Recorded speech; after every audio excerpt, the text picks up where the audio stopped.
तस्वीरें हमें दिखाते रहिएगा। एक बार पंचकूला का भी रुख कर लेते हैं और वहां पर कैसे रावण दहन हो रहा है। सचिन हमारे साथ जुड़े हुए हैं। सचिन, तस्वीरें दिखाइए वहां की।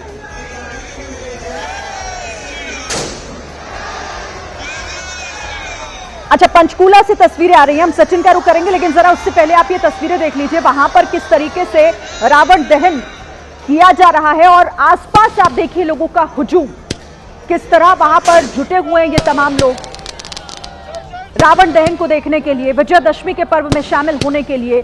और यही भावना होती है, हर साल इसी तरीके से इसे सेलिब्रेट भी किया जाता है, इसे मनाया जाता है, ताकि अगले साल तक हम इस बात को समझें, इस बात को मानें और आगे बढ़ाएं कि बुराई का अंत होना तय है, अच्छाई हमेशा जीतती है।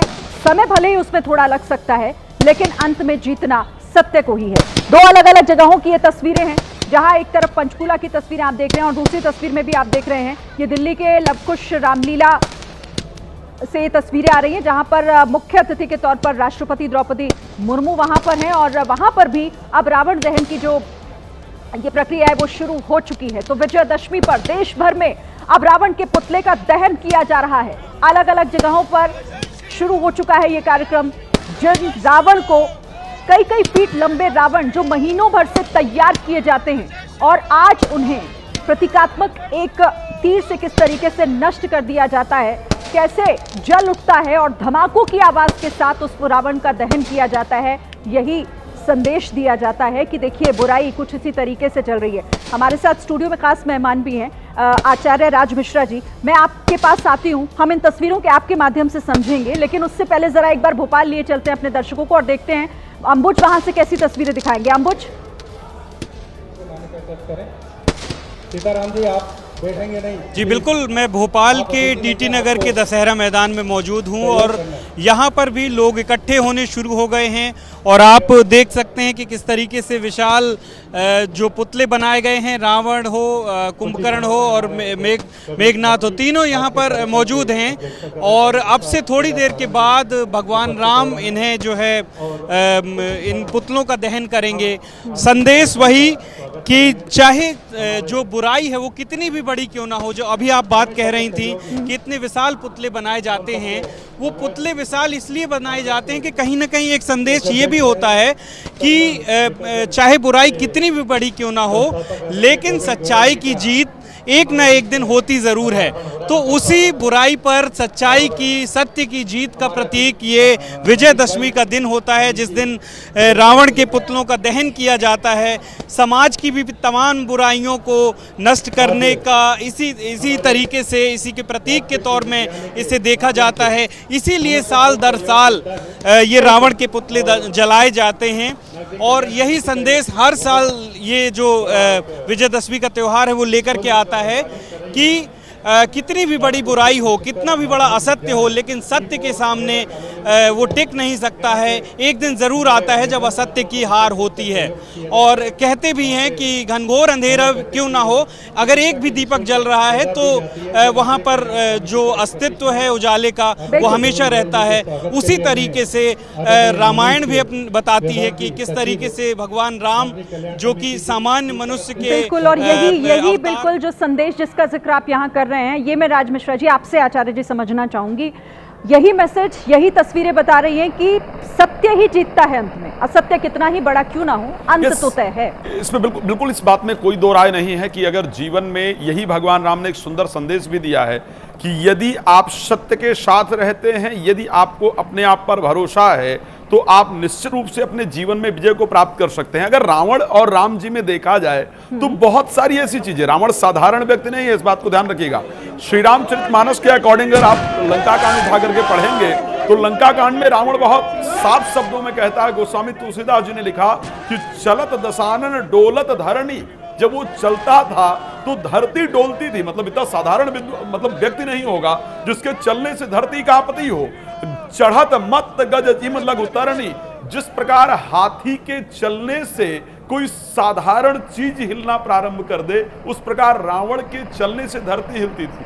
श्री रामचरितमानस के अंतर्गत रावण कहता है कि दिग्पालन में नीर भरावा और भूप सुजस खल मोह सुनावा, मैं तो देवताओं से पानी भरवाता हूं। रावण के पास इतनी ताकत थी श्री रामचरितमानस में रावण के लिए जब वर्णन मिलता है तो ये मिलता है कि उसके शरीर के जो बाल थे ना, वो जिस प्रकार पेड़ की डाल हो इतने बड़े बड़े उसके हाथों के और पैरों के बाल थे। परम विद्वान था, इसमें कोई दो राय नहीं है। मतलब मैं उस विषय पर आ रहा हूं कि कितना प्रतापी होते हुए भी क्या डिफरेंस था भगवान राम और रावण में। अगर मैं विद्वता के स्तर पर बात करूं तो रावण कहता है अंगद से बात करते हुए कि जरत बिलोक्यों जबई कपाला विधि के लिखे अंक निज भाला। मैंने अपने सिर को काट करके जब भगवान शंकर को प्रसन्न करने के लिए आहुति दिया तो मैंने अपने मृत्यु को यहाँ मस्तिष्क पर लिखा देखा। और जब मैंने अपने मस्तिष्क को लिखा देखा और वहां पर यह लिखा था कि नरके कर आपन बधि बाची हंसे जान विद गिरा असाची, तो मुझे लगा कि मुझे कोई ब्रह्मा जी ने लिख दिया कि मनुष्य के हाथ से तुम्हारी मृत्यु होगी। तो मुझे हंसी आई कि मुझे मनुष्य मार सकता है। लेकिन क्या कारण था कि इतना विद्वान होने के बाद भी, इतना प्रतापी होने के बाद भी रावण को भगवान राम ने मारा? उसका कारण था रावण विद्वान है, प्रतापी है, लेकिन एक्चुअल डिफरेंस राम जी में और रावण में क्या है? राम जी के यहाँ जब सुमंत जी मिलने के लिए आते हैं तो लिखा है गोस्वामी जी, सुमंत जी कौन है? रावण जी से अगर मैं एक जाति की बात करूं तो रावण के भगवान राम के यहाँ सुमंत जी जो हैं वो सचिव के पद पर हैं। उनके बारे में वर्णन आता है कि एक बहुत निचली परिस्थिति से आते थे और उसके बाद भी जब भगवान राम को राज्याभिषेक के लिए बोलने आए तो लिखा आदर कीन पिता सम देखा, यानी छोटे से छोटे व्यक्ति को पिता के समान सम्मान करना ये कोई राम जी से सीखे। और वहीं रावण की सभा में माल्यवंत समझाने का प्रयास करता है, जो कि नाना है रावण का। लिखा है कि माल्यवंत सचिव सयाना तास वचन अति सुतमाना, और वहां उनको बोलने का अधिकार नहीं, भगा देता है, कहता कि तुम बूढ़े नहीं हो तो तुम्हारी मैं मृत्यु दंड देता दूंगा। तो ये डिफरेंस है राम जी में और रावण में। वहीं पर राम जी जहां पिता ने सिर्फ इतना कह दिया कि पिता ने राम जी को डायरेक्टली कहा भी नहीं, वचन दिया कि बन जाना होगा, माता ने मांगा, पिता ने स्पष्ट रूप से जो पूर्व में कहीं कहा हुआ था, लेकिन पिता के जीवन को दुख ना लगे, प्रसन्नता पूर्वक राम जी बन चले जाते हैं। और एक बड़ा सुंदर संदेश मुझे लगता है कि राम जी से आज के जो युवाओं को स्पष्टता से मिलना चाहिए। राम जी को जब वन मिला और माता कौशल्या को जाकर के जब ये विषय समझाना था कि पिता ने वन दे दिया है, माता वहाँ बहुत खुश थी, बहुत प्रसन्नता से तैयारी कर रही हैं। राम जी पहुँचते हैं तो माता कहती हैं कि पुत्र ये खा लेना, ऐसे रहना, ये करना है, ये करना है। तो ये नहीं कहते कि पिता ने मुझे वन दे दिया। अगर आज अपने बच्चों को आप उनके चाहे हुए फोन ना प्रोवाइड करा पाएं या फूड ना प्रोवाइड करा पाएं तो बच्चे कहते हैं मुझे तो मम्मी समझती नहीं, मुझे तो पापा समझते नहीं हैं। लेकिन भगवान राम चाहते हैं कि माता के मन में भी पिता के प्रति कोई द्वेष उत्पन्न ना हो। इसलिए जब माता ने पूछा कि पुत्र इस प्रकार रहना, आपका कल राज्याभिषेक है, बोले नहीं माँ, पिता ही दीन मोहि कानन राजू, और जहां बड़ भांति मोर, जहां सब भांति मोर बड़ काजू। हे माँ, मुझे पिताजी ने वन का राजा बनाया, ये नहीं कहा कि वनवासी बनाया। ये कहा था कि माता के मन में भी पिता के प्रति कोई भ्रम ना हो। और वहीं पर वो रावण जो माल्यवंत समझाने के लिए आता है तो कहता तू चला जाने, तू जान से मार देता हूं। वही राम जो बहुत ही खूबसूरत तरीके से आपने इसे नरेट किया है। और मैं आगे भी आपसे समझूंगी कि आखिर आपने बताया कि भाई क्यों राम का व्यक्तित्व रावण से अलग है और क्यों राम को पूजा जाता है, और विद्वान होने के बाद भी रावण को हम इस तरीके से हर साल उसका दहन करते हैं। बिल्कुल, आतिशबाजी जो है वो की जाती है। तो फिलहाल जो यहाँ पे दशहरा पर्व का जो आयोजन है वो जो है अंतिम चरण में है। रावण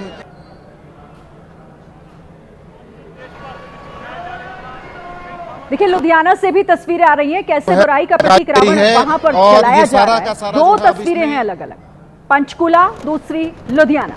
अब यहाँ पर रावण दहन शुरू हो चुका है और अब लगभग हर शहर से ऐसी तस्वीरें आनी शुरू हो गई हैं। ज्यादातर शहरों में रावण को जलाया जा रहा है, बुराई को इस तरीके से जलाया जा रहा है और यही मैसेज दिया जा रहा है। जैसा यहाँ पर आचार्य जी भी बता रहे हैं कि देखिए यही सबसे बड़ा फर्क था राम और रावण में, और यही वजह थी कि रावण को आज इस तरीके से हम याद करते हैं कि उसे एक बुराई के प्रतीक के तौर पर जाना जाता है। हर साल उसे इस तरीके से जला दिया जाता है कि उसका एक अंश भी धरती पर ना बचे। हम दिल्ली आपको लिए चलते हैं। रवकुश रामलीला मैदान कमेटी की तरफ से जो रामलीला का आयोजन किया गया और वहां पर कैसे रावण दहन का ये कार्यक्रम हो रहा है। उज्जवल हमारे साथ जुड़े हुए हैं। उज्जवल, मैं चाहूंगी आप सीधी तस्वीरें हमारे दर्शकों को दिखाइए वहां से।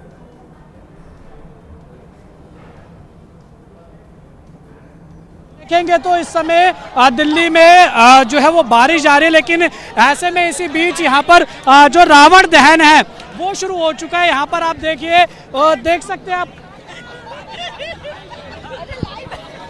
तो आप देख सकते हैं कि वहाँ पर देखिए जो है वो रावण दहन की जो है तैयारियां हो गई है, बल्कि रावण में देखिए जो है वो आग भी लगाई गई है। लेकिन दिल्ली में जिस तरीके से बारिश हो रही है उस वजह से यहाँ पर जो रावण के अंदर जो पुतला है उसके अंदर आग नहीं पकड़ पा रही है, फिर भी कोशिश जो है वो की जा रही है। और देखिए काफ़ी संख्या में लोग यहाँ पर पहुँचे हुए हैं, कोशिश जारी है। लेकिन जो तीनों पुतले हैं वो पूरी तरीके से भीग चुके हैं। तकरीबन 2.5 से 3 घंटे के आसपास दिल्ली में बारिश हुई है, उसी का कारण है कि ये जो पुतला दहन है वो नहीं हो पा रहा है। कोशिश की जा रही है मंचन के जो रामलीला लव कुश रामलीला कमेटी की तरफ से कि ये यहाँ पर जो है जल्द से जल्द इसका जो है वो दहन किया जाए, रावण दहन। लेकिन फिर भी देखिए पूरी तरीके से भीगा हुआ है और ये एक चैलेंज जो है वो कमेटी के लिए ज़रूर है, लव कुश रामलीला कमेटी के लिए। अब से कुछ देर पहले जो मंचन है वो यहाँ पर पूरा हुआ है और बड़े दिलचस्प तरीके से यहाँ पर जो है मंचन हुआ है, क्योंकि देखिए बारिश हो रही थी तो साउंड सिस्टम पूरा रोक दिया गया यहाँ पर। उसके बाद नेचुरल आवाज़ से यहाँ पर नेचुरल तरीके से ही आप ये कह सकते हैं कि बिना लाउड सिस्टम्स के यहाँ पर पूरा मंचन जो है वो कराया गया है। एक बारी मैं अपने सहयोगी से कहूँगा कि ये जो मंचन यहाँ पर हो रहा है वो दिखाने की कोशिश करें। देखिए काफ़ी अलग तरीके से यहाँ पर हो रहा है। पहली बारी हम लव कुश रामलीला में ऐसी तस्वीर देख रहे हैं, क्योंकि भव्य तरीके से यहाँ पर होता है। लेकिन बारिश जिस तरीके से यहाँ पर हुई है वो कारण हुआ है कि पूरी लाइटें बंद कर दी गई है, स्क्रीन यहाँ जो बड़ी लगाई गई थी वो पूरी बंद कर दी गई है। साउंड सिस्टम AI टेक्निक का जो इस्तेमाल होना था, 8D टेक्निक का इस्तेमाल होना था, जैसे कि अर्जुन कुमार जो के प्रधान है उन्होंने बताया था। लेकिन बारिश के चलते इसको पूरा रोक दिया गया है। और आप देख सकते हैं अभी भी मंचन जो है वो जारी है। आप देखिए सामने जो है वो टेलीविजन स्क्रीन पर दर्शक अपने देख रहे हैं, बिल्कुल अलग तरीके से मंचन हो रहा है। देखिए लोग जाना शुरू हो गए थे, लेकिन लोगों को रोकने के लिए कमेटी की तरफ से ये डिसीजन लिया गया कि बारिश में ही जो है मंचन शुरू किया जाए। और वही कारण है, देखिए जितने भी कलाकार हैं वो यहाँ पर आ चुके हैं और मंचन अभी जारी है। और इसी बीच यहाँ पर जो है वो रावण दहन की तैयारियां भी शुरू की गई। देखिए रावण के अंदर आग भी लगाई गई। अभी भी आप देख सकते हैं कि आपको आग दिख रही होगी। मैं एक बार सहयोगी से कहूँगा थोड़ा दिखाने की कोशिश करें, लेकिन वो पूरी तरीके से गीला होने के कारण जो वहाँ पर आग जो है नहीं पकड़ पा रहा है। आप और ये आगे भी हमें दिखाइएगा, हम आपके पास फिर से लौटेंगे। तो अब देखिए देश भर में शुरू हो चुका है रावण दहन और तस्वीरें जो आ रही हैं लगातार ABP न्यूज पर आगे भी आपको दिखाएंगे।